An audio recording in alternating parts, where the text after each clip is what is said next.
The first thing is to think in terms of the only way you move forward in the water is that the propulsive forces that you produce have to exceed the resistive force of the water, the drag.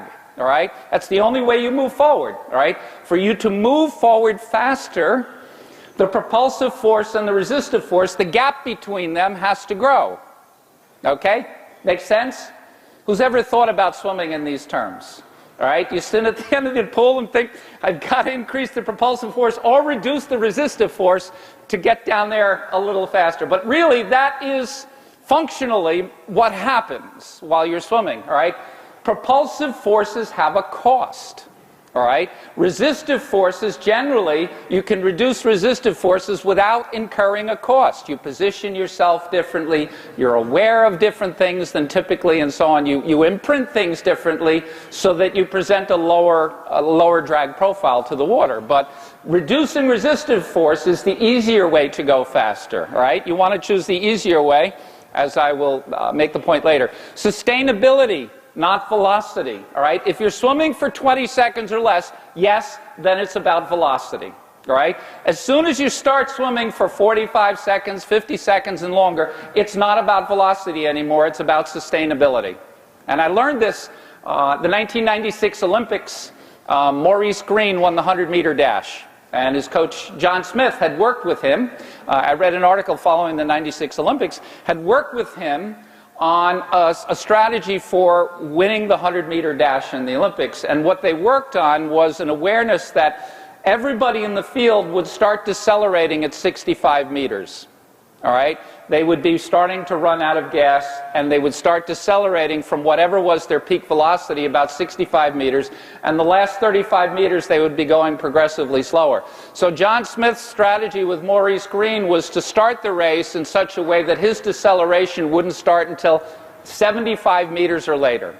All right? So what they were talking about there was sustainability, not velocity, and that was a race that took 9.8 seconds. And happened on land. And I read that and I thought to myself, if that's a really important consideration and is such a difference maker, and a race that lasts 9.8 seconds and happens on land, how important might that be in the water? So ever since, even coaching sprinters, even coaching people who only have to swim for 43, 45 seconds, I've really made that an emphasis, all right? As soon as you get in open water, as soon as you get into longer swimming events, it's really not about how fast you're moving. It's about how easily you can move a given speed. When I broke my first national record, was the 2-mile cable swim. The record was 47:12 for the 55-59 age group. I went 47 minutes, and the thing was that was a pace of 128 and something per 100 meters. All right, and I got to break the record because I had worked so much on making a pace of 128 feel easy.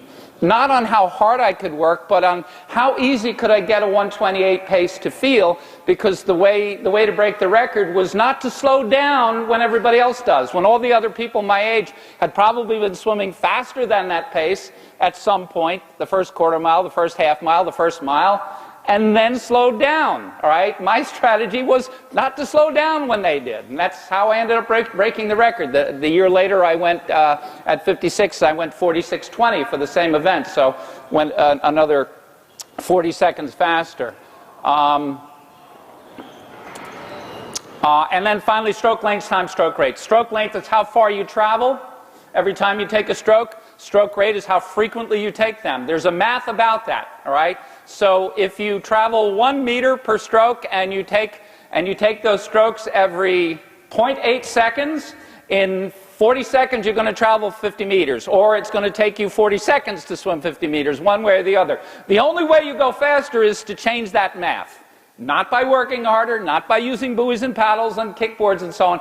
You have to change that math, all right? So we'll talk about the easiest way. So why work less? The most important is the 3% solution.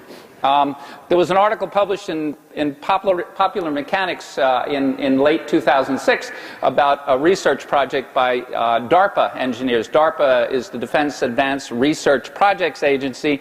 They usually work on black box weapons research, deeply secret stuff. In this instance, they were asked to design a new swim foil for the Navy SEALs.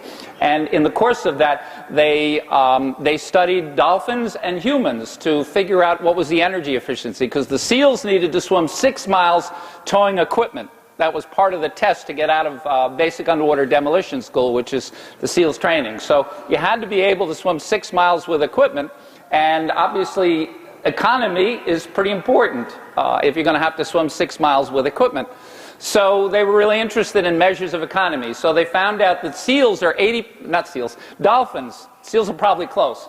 Dolphins are 80%, I didn't mean the Navy SEALs, I meant the kind at Antarctica. Dolphins are 80% energy efficient. In other words, 80% of their horsepower produces forward movement, 20% gets dissipated in some way. Humans are 3%. This is recreational swimmers. This is not Michael Phelps. All right, 3% energy efficient. I mean, it's just incredible, mind-boggling number when you hear about it, and you realize that if a human, if 3% of the work we do, 3% of our horsepower, fitness, translates into forward motion, and 97% is being diverted into something else. All right. You realize there's a huge opportunity there working on the energy conservation side while everybody else is working on the hard work side. The other thing, and I already heard this, that elite swimmers, Michael Phelps, etc., are 9% plus energy efficient. So what's really, I mean, you could be amazed that Michael Phelps wastes over 90% of his energy, but on the other hand, the differential between the recreational swimmer and the elite swimmer, 300% plus, all right? And on land, that differential, because as soon as I read that article, I went and did a Google search on the energy efficiency of running, cycling, rowing, cross-country skiing, you know, all the land sports that were aerobic in nature. I did a Google search, and the range of all the land sports was between 24% and 36% energy efficient at the elite level, all right? But the differential between the recreational athletes on land and the elites was only about 20%, all right? So 300+% differential between recreational elite in the water and 20% on land. The other thing that's striking is when you research, again, all these physiological markers, max VO2 and so on, the top scores are always land athletes. And when you look at elite water athletes, you don't see that level of scores. So there's a big, big difference between the energy capacity of the land athlete and that of the water athlete. And obviously, if the water athletes are not that impressive in those measures, that's not why they're swimming faster. All right? So when the DARPA engineers analyzed why the SEALs were dolphins were so much more efficient, they found it was active streamlining. It was their capacity to swim without creating as much drag, without creating as much turbulence. All right? So obviously, if we want to emulate them, another thing is that in 1992, researchers from USA Swimming had done a study at the Barcelona Olympics where they measured the power production, the stroking power of probably most of the swimmers that were there, and they found that on average the people who made finals produced less stroking power than the people who failed the final. Conclusion is they were faster because they were better at streamlining than they were at propulsion. All right? The less successful swimmers were often better at propulsion. All right? Not nearly as good at streamlining. That was the difference maker. All right? So we conclude that the two sports you do on land in a triathlon, you will improve by building the engine, right? Not to minimize anything that Danny said, but really the difference in running and biking is you get fitter, you get faster.